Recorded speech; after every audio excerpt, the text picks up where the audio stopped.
Hi there, it's Martin Rapley here from Refurbishment Mastery.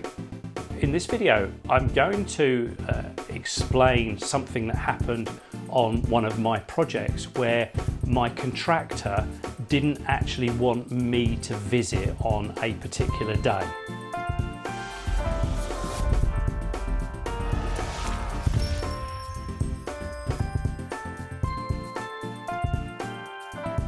Whenever I start my projects, I like to arrange meetings on a regular basis. The most important meeting for me to arrange on a regular basis is the one where we deal with contractors' payments and valuations. I want to know that I've got that date in my diary so that we don't overlook the important part of ensuring that contractors are paid on time. I was working with a client on a project, and 2 or 3 days before one of these particular visits, the contractor contacted me and said he wanted to postpone the visit.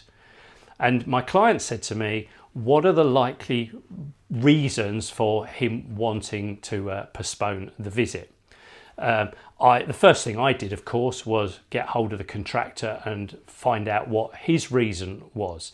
And what he told me was he was running behind program, and if we could put off the visit by another week, he will have completed more work. So that in itself felt as though it was a reasonable argument, but I wanted to understand, by his phrase putting off until next week, how many days are we likely to be putting it off? Are we moving it on 2 or 3 days, or are we moving it on a week plus? So understand the duration that we're talking about and see if we can dig out why the contractor wanted to delay it.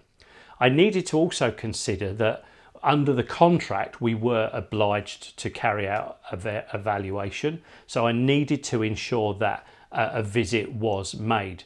But I did say to my client, look, this is a contractor that we have had some challenges with already, and it could be that the contractor doesn't want us to visit because actually something has happened on the project that he doesn't want us to know about. And he's thinking if we don't visit, he can cover those problems up, make them go away, or find a solution or whatever.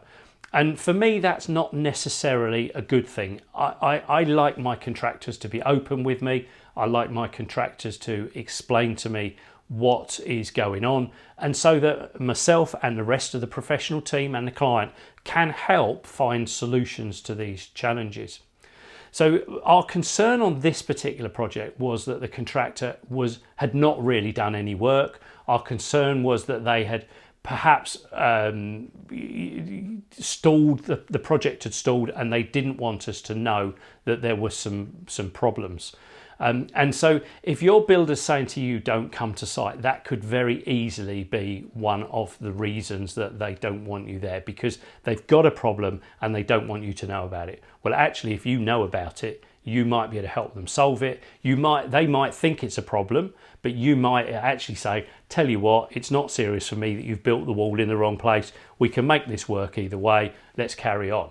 So I want my contractors to be open with me. The other reason contractors may say don't come to site is because they are carrying out works that are perhaps really dangerous and they don't really want other people visiting site. Perhaps they're doing some demolition work, maybe they're doing some serious groundwork, and there's some open spaces that are difficult to protect. Maybe they're doing some structural work and they don't want to run the risk of extra people being in the building whilst the structure is slightly compromised. So there's some bona fide reasons there as well. And so if you ask your contractor what's the reason, then that may well be a reason. And of course that is a good reason, and that does make total sense.